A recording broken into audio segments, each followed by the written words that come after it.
नमस्कार, मैं सोनिका चौधरी। आप सभी का स्वागत है आपके अपने YouTube channel study with Sonika Chaudhary में। कल हमने कक्षा 7 सामाजिक विज्ञान की बुक प्रारंभ की थी और कल के वीडियो में हमने चैप्टर 1 और चैप्टर 2 कंप्लीट कर लिए थे। आज कौन सा चैप्टर है? 3 नंबर, दिल्ली के सुल्तान। सबसे पहले तोमर राजपूतों के काल में दिल्ली किसी साम्राज्य की राजधानी बनी। यानी सबसे पहले किन शासकों के काल में दिल्ली राजधानी बनी थी? तोमर राजपूतों के काल में। 12वीं सदी के मध्य में तोमरों को अजमेर के चौहानों ने पराजित किया था। यानी सबसे पहले दिल्ली को राजधानी किसने बनाया? तोमर राजपूतों ने। और तोमर राजपूतों को फिर किसने हराया? अजमेर के चौहानों ने। तोमरों और चौहानों के राज्यकाल में दिल्ली वाणिज्य का महत्वपूर्ण केंद्र बन गई थी। दिल्ली क्या बन गई थी? वाणिज्य का महत्वपूर्ण केंद्र बन गई थी। दिल्ली में दहलीवाल कहे जाने वाले सिक्के भी ढाले जाते थे जो काफी प्रचलन में थे। कौन से सिक्के डाले जाते थे? दहलीवाल जो कहे जाते थे वो सिक्के ढाले जाते थे। 13वीं सदी के आरंभ में दिल्ली सल्तनत की शुरुआत हुई और इसके साथ ही दिल्ली एक ऐसी राजधानी में बदल गई जिसका नियंत्रण इस उपमहाद्वीप के बहुत बड़े क्षेत्र पर फैला था। दिल्ली के सुल्तानों ने अनेक नगर बसाए जैसे दिल्ली, पूना, सीरी, जहांपना। तो 13वीं शताब्दी में क्या हुआ? जब सल्तनत काल, जिसको हम गुलामत के नाम से भी जानते हैं, उसकी शुरुआत हुई तो दिल्ली क्या हो गई? एक ऐसी राजधानी के रूप में बदल गई जहां से इस उपमहाद्वीप पर नियंत्रण स्थापित किया जा सकता था। अब दिल्ली के शासक कौन कौन हुए थे? सबसे पहले कौन आए थे? तोमर, जिन्होंने दिल्ली को अपनी राजधानी बनाया था। आरंभिक 12वीं से शताब्दी से 1165 तक। इसमें कौन था? अनंगपाल। अनंगपाल का शासनकाल क्या है? 1130 से 1145। बुक में ये जो दिल्ली के शासक थे उनकी पूरी एक ये तालिका दे रखी है। चौहान। अब चौहानों का सब पहले कौन आए थे? तोमर। उसके बाद कौन? चौहान। चौहानों का कार्यकाल कब से कब तक था? 1165 से 1192। और चौहानों का सबसे प्रमुख शासक कौन था? पृथ्वीराज चौहान। 1175 से 1192। पृथ्वीराज चौहान ने 2 युद्ध किए थे जिनको हम किस नाम से जानते हैं? त्राइन का प्रथम युद्ध, त्राइन का द्वितीय युद्ध। त्राइन का प्रथम युद्ध कब हुआ था? 1191। और द्वितीय युद्ध कब हुआ था? 1192। और विजयी कौन रहा था? पहले में तो पृथ्वीराज चौहान और बाद में कौन विजयी रहा था? मोहम्मद गोरी। अब प्रारंभिक तुर्की शासन 1206 से 1290। ये गुलाम वंश बोला जाता है इसको, क्योंकि कुतुबुद्दीन ऐबक हो गया, इल्तुतमिश, ये सभी क्या थे? गुलाम थे मोहम्मद गोरी के। तो 1206 से 1210। अब कुतुबुद्दीन ऐबक का कार्यकाल कितना है? 1206 से 1210। उसके बाद शासक कौन बना? इल्तुतमिश। इल्तुतमिश का कितने से कितने तक है? 1210 से 1236। जब इल्तुतमिश की मृत्यु हुई थी तो उससे पहले उसने क्या किया था? रजिया, उसकी जो बेटी थी, उसने अपना राज्याधिकारी घोषित, उसको अपना उत्तराधिकारी घोषित किया था कि मेरे बाद कौन शासक बनेगा? कि रजिया बनेगी। और वो पहली महिला थी जिसने दिल्ली सल्तनत में शासन किया था और एकमात्र। तो रजिया का कार्यकाल कितना था? 1236 से 1240। फिर उसके बाद कौन बना था? गयासुद्दीन बलबन, 1266 से 1287। और बलबन ने कौन सी नीति अपनाई थी? लोह और रक्त की नीति अपनाई थी। जो इल्तुतमिश था इसने क्या किया था? अपने 40 गुलामों का एक दल बनाया था और उसका ये एक, उसमें से ये कौन था? बलबन था। लेकिन जब बलबन शासक बना तो सबसे उसने पहले 40 दल बोलते थे उसको, उसी को उसने नष्ट किया, क्योंकि वो इतने गुलाम इतने शक्तिशाली हो गए थे कि वो सुल्तान को अपने हाथों की कठपुतली बनाकर रखना चाहते थे। तो बलबन की क्या नीति है? लोह है वह रक्त की नीति किसकी थी? बलबन की। खिलजी वंश 1290 से 1320। अब खिलजी वंश में कौन कौन थे? जलालुद्दीन खिलजी 1290 से 1296। फिर आया अलाउद्दीन खिलजी। अब ये जो जलालुद्दीन खिलजी है वो अलाउद्दीन खिलजी का क्या था? चाचा था। तो अलाउद्दीन खिलजी ने क्या किया? उसकी हत्या कर दी थी और फिर खुद शासक बन गया 1296 से 1316 तक। अलाउद्दीन खिलजी ने राजस्थान में भी 4 बार आक्रमण किया था। सबसे पहले कहाँ किया था? रणथंभौर, फिर चित्तौड़, सिवाना, जालोर। अलाउद्दीन खिलजी, ये जो खिलजी वंश था उसके बाद कौन सा वंश आया था? तुगलक वंश। तुगलक वंश का कार्यकाल कितना है? 1320 से 1414। गयासुद्दीन तुगलक 1320 से 1324। फिर मोहम्मद तुगलक 1324 से 1351। उसके बाद कौन था? फिरोज शाह तुगलक 1351 1388। सैयद वंश का कब से कब था? 1414 से 1451। और इसका शासक कौन था? खिज्र खान 14 से 14 और 14 से 21 तक इसने शासन किया था। लोधी वंश का प्रमुख शासक कौन था? बहलोल लोधी। और इसने कब से कब तक शासन किया था? 1451 से 1489 तक। और इसी लोधी वंश के समय में बाबर ने भारत पर आक्रमण किया था। दिल्ली के सुल्तानों के बारे में जानकारी कैसे प्राप्त करें? अभी एक पॉइंट दे रखा है बुक में कि दिल्ली के सुल्तानों के बारे में जानकारी कैसे प्राप्त करें। तो रजिया, सबसे पहले 1236 में सुल्तान इल्तुतमिश की बेटी रजिया सिंहासन पर बैठी। अब रजिया कब सिंहासन पर बैठी थी? 1236 से और 1240 तक ये रही थी।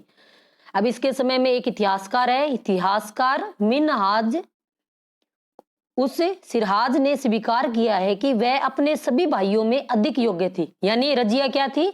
जो अपने सभी भाइयों में क्या थी? योग्य थी। लेकिन फिर भी वह एक रानी को शासक के रूप में मान्यता नहीं दे पा रहा था। यानी जो इतिहासकार क्या कह रहा है कि रजिया योग्य थी लेकिन वह रानी के रूप में उसको मान्यता नहीं दे पा रहा है कि हमारे भी एक कोई महिला हम पर एक शासन करे।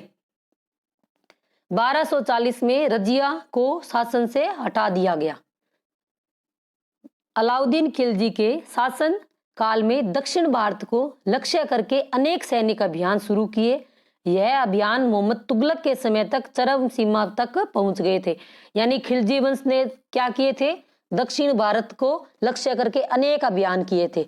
और यह अभियान कब तक चलते रहे? मोहम्मद तुगलक के समय। और जब मुगल काल में औरंगजेब था तो उसने भी दक्षिण में अच्छे खासे अभियान किए थे और वही उसकी क्या हुई थी? कबरगाह साबित हुई थी। औरंगजेब कम से कम 20 से ऊपर साल तक दक्षिणी भारत में रहा था। उसने वहां वो राबिया दुरानी का मकबरा भी बनाया था जिसको दक्षिण का ताजमहल कहा जाता है।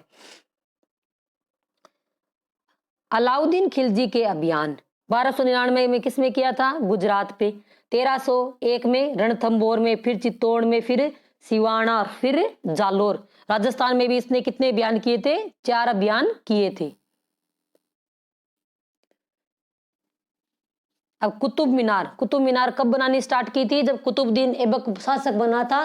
गुलाम वंश का कब बना था? उसका कार्यकाल कितने से कितने था? 1206 से 10 तक था। तो कुतुबुद्दीन ने कुतुब मीनार 3 सुल्तानों, या जो कुतुब मीनार है दिल्ली के अंदर, वो 3 सुल्तानों किस किसने? कुतुबुद्दीन ऐबक, इल्तुतमिश और फिरोज शाह तुगलक द्वारा बनवाई गई। इसमें 5 मंजिला इमारत है ये। तो इसके निर्माण में किस किसने सहयोग दिया था? कुतुबुद्दीन ऐबक, इल्तुतमिश और फिरोज शाह ने इसमें सहयोग किया था। बेगमपुरी मस्जिद मोहम्मद तुगलक के राज्यकाल में दिल्ली में उसकी नई राजधानी जहांपना। अब मोहम्मद तुगलक की जो दिल्ली में नई राजधानी थी उसका क्या नाम था? जहांपना। अब जहांपना को क्या कहा जाता है? विश्व की शरण सतली में मुख्य मस्जिद के तौर पर बनाई थी। अब बेगमपुरी मस्जिद कहाँ है? जहांपना जो राजधानी थी उसकी जो मुख्य मस्जिद थी उसके तौर पर इसने बनाई थी। अब जो मस्जिद क्या होती है? मस्जिद कौन सी भाषा का शब्द है? अरबी भाषा का शब्द है जिसका अर्थ क्या है? अब मस्जिद का अर्थ क्या है? ऐसा स्थान जहां मुसलमान अल्लाह की आराधना में सजदा करते हैं। जैसे हिंदुओं का क्या है? मंदिर है। और मुसलमान अपनी पूजा प्रार्थना कहाँ करते हैं? मस्जिद में करते हैं। और मस्जिद कौन सी भाषा का शब्द है? अरबी भाषा का शब्द है। मोट की मस्जिद सिकंदर लोदी के शासनकाल में उसके मंत्री द्वारा बनाई गई थी। यानी जो मोट की मस्जिद के नाम से फेमस एक मस्जिद है, तो वो किसने बनाई थी? सिकंदर लोदी के शासनकाल में उसके एक मंत्री ने बनाई थी। खिलजी और तुगलक वंश के अंतर्गत प्रशासन और समेकन नजदीक से एक नजर। अब इसमें खिलजी वंश और तुगलक वंश का जो प्रशासन है उसको कंपेयर किया गया है कि अलाउद्दीन खिलजी ने क्या किया था और मोहम्मद तुगलक ने क्या क्या किया था। दिल्ली के आरंभिक सुल्तानों विशेषकर इल्तुतमिश ने सामंतों और जमींदारों के स्थान पर अपने विशेष गुलामों को सूबेदार नियुक्त किया था और इन गुलामों को फारसी में बगदा कहा जाता था। इन्हें सैनिक सेवा के लिए खरीदा जाता था। अब क्या किया था? जो दिल्ली के आरंभिक सुल्तान थे, कौन? इल्तुतमिश। इल्तुतमिश कौन है? रजिया का पिता था। तो उसने क्या किया था? अपने सामंतों और जमींदारों के स्थान पर क्या किया? अपने जो विशेष गुलाम थे उनको सूबेदार नियुक्त किया था और उनको फारसी में क्या कहा जाता था? बगदा कहा जाता था। और वो किसके लिए खरीदे गए थे? सैनिक सहायता के लिए खरीदे गए थे। अब इन्होंने किस किस को वो अपना गुलाम ये बनाया था, गुलाम बनाया था? सुल्तान मोहम्मद तुगलक ने अजीज खुमार नामक कल्लाल, ये उसने जो कर्मचारी नियुक्त किए थे ना अपने गुलाम, ये उनके नाम है। कलाल किसको कहते हैं? शराब बनाने व बेचने वाले को कलाल कहा जाता है। फिरूज हज्जाम नामक नाई था। मनका तब्बास नामक बावर्ची तथा पीरा नामक मालियों को ऊंचे पदों पर बैठाया था। यानी जो बावर्ची था, माली था, जो खाना बावर्ची माली, इन सबको इसने क्या किया था? ऊंचे पदों पर बैठा दिया था। और इन नियुक्ति के बारे में इतिहासकार जियाउद्दीन बर्नी ने क्या कहा था कि 14वीं शताब्दी के मध्य में इतिहासकार जियाउद्दीन बर्नी ने तुगलक द्वारा की गई इन नियुक्तियों का उल्लेख सुल्तान के राजनीतिक विवेक का नाश हो गया है। तब इसने क्या किया है? ऐसी नियुक्तियां की गई है। शासक करने की अक्षमता के उदाहरणों के रूप में उल्लेखित किया है। यानी उन्होंने ऐसे लोगों को चुना है तो इससे पता चलता है कि उसमें शासन करने की योग्यता नहीं है। खिलजी और तुगलक शासकों ने भी सेना नायकों को भिन्न भिन्न इलाकों में सूबेदार के रूप में नियुक्त किया और यह इलाके इक्ता कहलाते थे। यह इलाके क्या कहलाते थे? इक्ता कहलाते थे। और इन्हें संभालने वाला अधिकारी इक्तदार तार या मुक्ति कहलाता था। अब जो खिलजी था उस तुगलक ने क्या किया? विभिन्न सेना नायक थे उनको क्या कर दिया? भिन्न भिन्न इलाकों का सूबेदार बना दिया और ये इलाके क्या कहलाते थे? इक्ता कहलाते थे। सुल्तान अलाउद्दीन खिलजी ने मोहम्मद तुगलक के शासनकाल में नौकरी के कठोर नियमों का बड़ी सख्ती से पालन किया।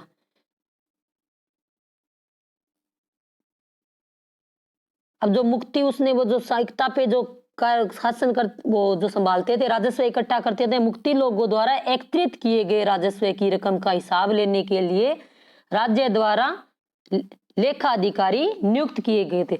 अब अलाउद्दीन खिलजी ने प्रशासन में बहुत अधिक सुधार किए थे। इसने क्या किया था? अलाउद्दीन खिलजी ने मोहम्मद तुगलक के शासनकाल में नौकरी के कठोर नियमों का बड़ी सख्ती से पालन किया और जो मुक्ति लोग थे वो राजस्व इकट्ठा करते थे और उस हिसाब को रखने के लिए भी उसने क्या कर दिए? उन पर अधिकारी नियुक्त कर दिए। अलाउद्दीन खिलजी के समय 3 तरह के कर थे। कितने तरह के? 3 तरह के थे।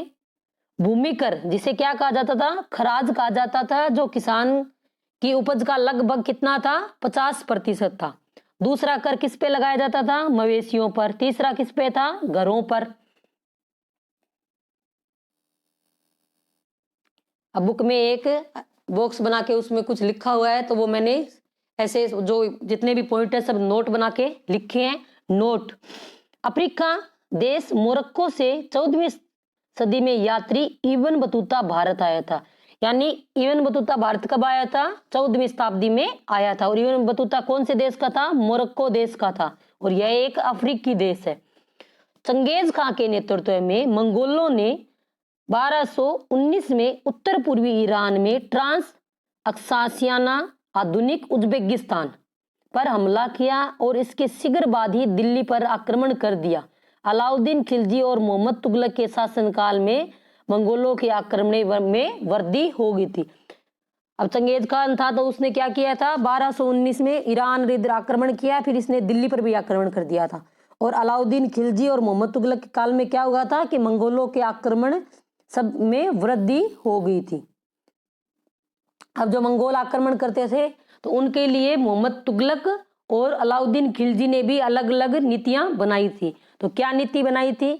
अलाउद्दीन खिलजी के समय दिल्ली पर 2 बार हमले हुए। कितनी बार हुए? 2 बार, 1299 1300 में और 1302 से 1303 में। तो अलाउद्दीन ने क्या किया? अलाउद्दीन ने खिलजी ने अपने सैनिकों के लिए सीरी नामक स्थान पर नया गैरिसन शहर बसाया।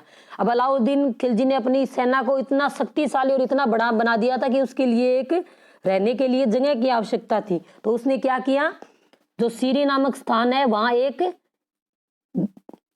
गिरिसन नामक शहर बसा दिया। अब सेना रखी है तो उनको वेतन भी देना पड़ेगा, उनके खाने की भी समस्या हो गई।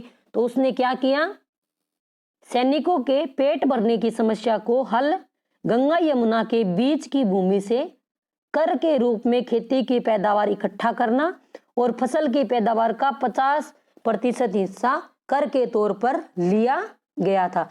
यानी उसने क्या किया, जो गंगा यमुना का जो क्षेत्र था जिसे हम 2 आब के नाम से जानते हैं, उसने क्या किया, वहां पर कर लगा दिया। और जो फसल होती थी उसका हमें, जो फसल है ना, तो उसी का उत्पादन जितना होगा, मान लो 100 बोरी हुई है तो 50 बोरी उसने लेनी प्रारंभ कर दी।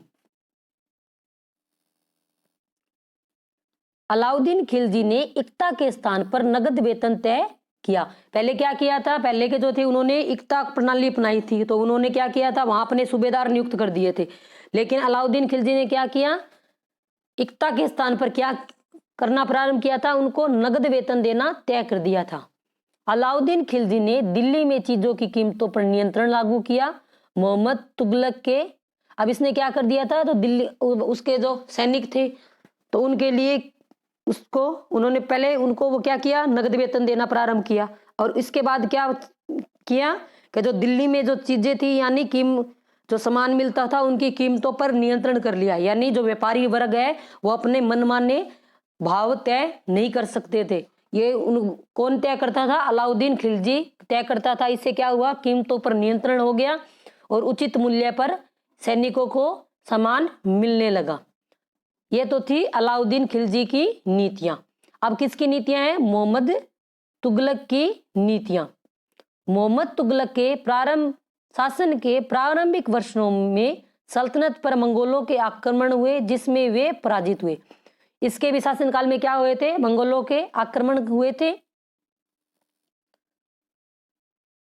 मोहम्मद तुगलक ने नया गैरिसन शहर बनाने के स्थान पर अलाउद्दीन खिलजी ने क्या किया था, जो सीरी नामक स्थान था उस पे गैरिसन नामक शहर बसाया था। लेकिन इसने क्या किया, दिल्ली के 4 शहरों में सबसे पुराने, दिल्ली के कितने शहर थे? 4 थे। सबसे पुराने शहर का नाम क्या है? दिल्ली ए कुहना को खाली करवाया और वहां छावनी बना दी। वहां क्या बना दी? छावनी बना दी। कौन से स्थान पर? दिल्ली ए कुहना को खाली करवाया और वहां सैनिक छावनी बना दी। और दिल्ली ए कुहना के निवासियों को दक्षिण में बनाई नई राजधानी कहां ले गया था? दौलताबाद ले गया था। अलाउद्दीन ने क्या किया, एक गैरिसन शहर बसा दिया। लेकिन इसने क्या किया, जो मूल निवासी थे उनको वहां से हटाकर वहां क्या किया, सैनिकों को बसा दिया। और जो दिल्ली ए कुहना के जो मूल निवासी थे उनको कहां ले गया? अपने दक्षिण भारत में उसने एक नई राजधानी बनाई थी दौलताबाद, तो वहां ले गया। यह इसका इसकी जितनी भी नीतियां थी सब असफल हुई थी। इससे क्या हुआ, जब दिल्ली से दौलताबाद तक गए तो काफी लोग तो रास्ते में बूढ़े वो मर गए थे और वहां जाने के बाद उन्होंने वहां विद्रोह कर दिया तो उनको वापस दिल्ली लाया गया था। इसकी यह भी योजना असफल हो गई थी। मोहम्मद तुगलक सेना के लिए 2 आब क्षेत्र, जो गंगा यमुना का क्षेत्र है, से अनाज इकट्ठा किया और वहां अतिरिक्त कर भी लगा दिए। और दुर्भाग्य से उस क्षेत्र में अकाल पड़ गया। जब अलाउद्दीन खिलजी ने लगाया था वैसे ही इसने किया, लेकिन जब इसने लगाया तो क्या हुआ था, उस समय वहां अकाल पड़ गया था तो वहां जनता ने फिर विद्रोह कर दिया। इसकी प्रत्येक योजना असफल रही थी। इसको इतिहास में पागल राजा के नाम से भी जाना जाता है। इसने क्या किया था, चमड़े के सिक्के भी चलाए थे। तो सभी लोगों ने क्या किया, अपने घरों में ही चमड़े डालने के कारखाने बना लिए। तो मोहम्मद तुगलक ने भी अलाउद्दीन की तरह सैनिकों को नगद वेतन देना प्रारंभ किया और उसने सांकेतिक मुद्रा चलाई थी। कौन सी मुद्रा चलाई थी? सांकेतिक। लेकिन वो ये योजना भी इसकी क्या रही थी? असफल रही थी। इसके बाद इसने क्या किया? सोचा कश्मीर पर आक्रमण करने का इसने सोचा, और जो उसने क्या किया, एक सेना बनाई और उसको 1 साल का अग्रिम वेतन दे दिया। लेकिन जब मानसून आया तो जब ये आगे बढ़ने लगे तो क्या हुआ, आधी से ज्यादा सेना नष्ट हो गई, तो इसको यह अभियान भी बीच में छोड़ना पड़ा और सेना को भंग करना पड़ा। मोहम्मद तुगलक ने कश्मीर आक्रमण करने के लिए योजना बनाई तथा सैनिकों को 1 साल का अग्रिम वेतन भी दे दिया। यह योजना भी इसकी क्या रही थी? असफल रही थी। मोहम्मद तुगलक ने जो प्रशासन संबंधी कदम उठाए उनसे कई परेशानियां पैदा हो गई। राजधानी दौलताबाद ले जाने से लोग बहुत नाराज थे। करों में वृद्धि, गंगा यमुना दोआब में अकाल, टोकन मुद्रा जो सांकेतिक मुद्रा थी आदि सभी योजनाएं असफल रही। मोहम्मद तुगलक के बाद यानी इसकी जितने भी योजनाएं थी वो सारी क्या रह गई थी? असफल रह गई थी। अब मोहम्मद तुगलक के बाद कौन था? 1526 तक दिल्ली और आगरा पर सैयद व लोदी वंश का शासन रहा था। तुगलक वंश के बाद कौन आ गया था? सैयद व लोदी वंश। अब शेर शाह सूरी। शेर शाह सूरी 1540-1545 बिहार में अपने चाचा के एक छोटे से इलाके के प्रबंधक के रूप में कार्य किया था। यानी सबसे पहले वो क्या बना था? अपने चाचा के एक छोटा सा इलाका था उसका प्रबंधक बना था, और आगे चलकर उसने इतनी उन्नति की कि वह मुगल सम्राट हुमायूं को उसने चुनौती दे दी और उसने उसको क्या कर दिया? गद्दी से हटा दिया। कब हटाया? हुमायूं का शासनकाल 2 भागों में विभाजित है, 1530 से 1540। फिर क्या कौन आ गया? शेर शाह सूरी। तो इसने इसको हटा दिया। तो कब शेर शाह सूरी का शासनकाल कब से कब तक है? 1540-1545। इसके और हुमायूं के बीच कितने युद्ध हुए थे? 2। एक तो हुआ था कन्नौज का युद्ध और दूसरा था बिलग्राम का युद्ध। चुनौती दी तथा उसे परास्त कर दिया। फिर बीच में 1540 से 1545 और फिर इसका बेटे ने शासन किया था शेर शाह के सूरी के, और बाद में 1555 है, 1555 से 1556 तक, फिर 1 साल तक इसने शासन किया था। और फिर हुमायूं क्या हुआ? जो इसने दिल्ली में एक पुस्तकालय बनाया था वहीं से ये लड़खड़ाता हुआ गिरा और गिरकर इसकी मृत्यु हो गई। तो इतिहासकार लेनपुल ने क्या लिखा था कि हुमायूं दुनिया में लड़खड़ाता हुआ आया था और लड़खड़ाता हुआ ही चला गया, क्योंकि यह क्या करता था? अफीम का नशा करता था। तो ये पूरे दिन नशे में चूर रहता था, तो इसको इतना भी होश नहीं था कभी। फिर ये जब उतर रहा था उसकी पुस्तकालय की सीढ़ियों से तो वहां गिरने से इसकी मृत्यु हो गई। सूरवंश ने केवल 15 वर्ष शासन किया था। कितने वर्ष? 15 वर्ष। कब से कब तक?